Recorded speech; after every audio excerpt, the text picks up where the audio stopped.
1572年。この時、信長、およそ38歳。浅井家、朝倉家、石山本願寺との戦いが続く中、信長にとって最大級の脅威が東から迫ります。甲斐の虎と恐れられた戦国最強の武将、武田信玄が大軍を率いて西へ動き始め、いよいよ徳川家康の領国へ攻め込みます。信玄は突然現れた敵ではありません。信長と信玄はそれまで正面衝突を避けていました。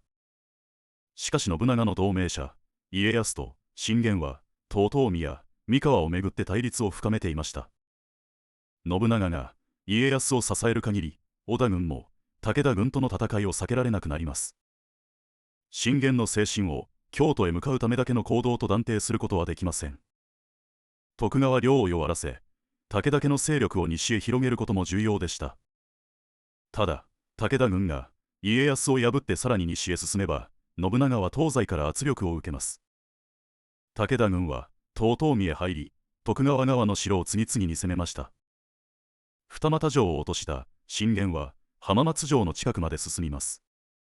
家康は信長から援軍を受け、通り過ぎようとする武田軍を背後から攻撃するため、城を出ました。1572年12月、三方ヶ原の戦いが起こります。野戦に強い武田軍を前に、徳川、織田川は大敗しました。家康は浜松城へ退き、信長が送った援軍も大きな損害を受けます。これは家康の生涯でも屈指の敗戦でした。信玄がさらに西へ進めば、信長は武田軍に備えながら、浅井、朝倉軍や石山本願寺とも戦わなければなりません。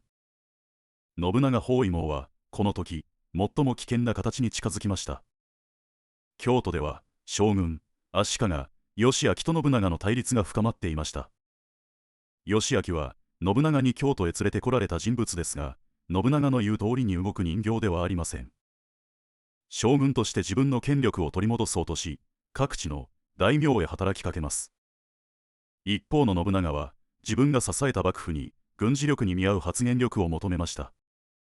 義昭は将軍の命令を重くしたい。信長は実際に軍を動かす自分の判断を優先したい。第4章から続いていた2人のズレが、ここで公然の対立になります。1573年、義昭は信長へ兵を挙げました。一度は和睦したものの、義昭は再び挙兵します。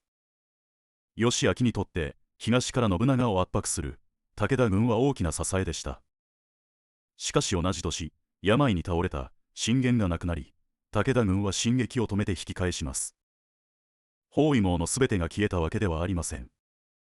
それでも信長を東から圧迫していた最大の力が後退し、戦いの均衡は大きく変わりました。義昭にとっては大きな誤算でした。義昭は宇治の牧島城に立てこもりました。信長軍に包囲されると、義昭は降伏し、京都を追われます。信長と義昭が協力して再建した室町幕府は、政治の仕組みとして実質的に終わりました。ただし、義昭は、この時すぐに将軍の地位を失ったわけではありません。その後も将軍を名乗り、各地の大名へ働きかけ、信長に対抗する道を探し続けます。義昭追放は、義昭個人の政治活動の終わりではなかったのです。東の武田軍が止まり、京都の義昭を退けた信長は、浅井家と朝倉家兵力を集中できるようになりました。1573年8月、信長は小谷城の周辺へ大軍を進めます。朝倉、義景も、浅井、長政を救うため援軍を送りました。しかし、朝倉軍は織田軍との長い対陣で疲れ、越前へ退き始めます。信長はこの撤退を見逃しませんでした。逃げる朝倉軍を激しく追い、一条谷へ攻め込みます。朝倉、義景は本拠を失い、最後は家臣にも背かれて自害しました。第4章で義昭を迎えながら上洛を支える決断をしなかった越前の大名は、その後の信長との戦いの中で滅びたのです。ただし、これは義景の性格だけで決まった敗北ではありません。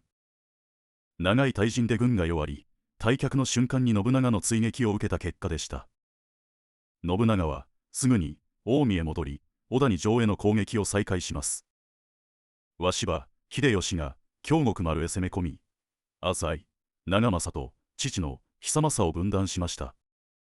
久政に続き長政も城を守りきれず最後を迎えます。金が先で信長を挟み撃ちに仕掛けた浅井家と朝倉家は3年後に滅びました。信玄の死だけで勝敗が決まったのではありません。信長が危機を生き残り、敵が弱まった瞬間に相手を一つずつ切り離して兵力を集中した結果でした。それでも石山本願寺との戦いは続き、武田家にも信玄の後継者がいます。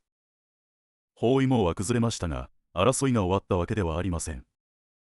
自称武田勝頼との決戦、長篠の戦い。そして信長は安土城の時代へ進みます。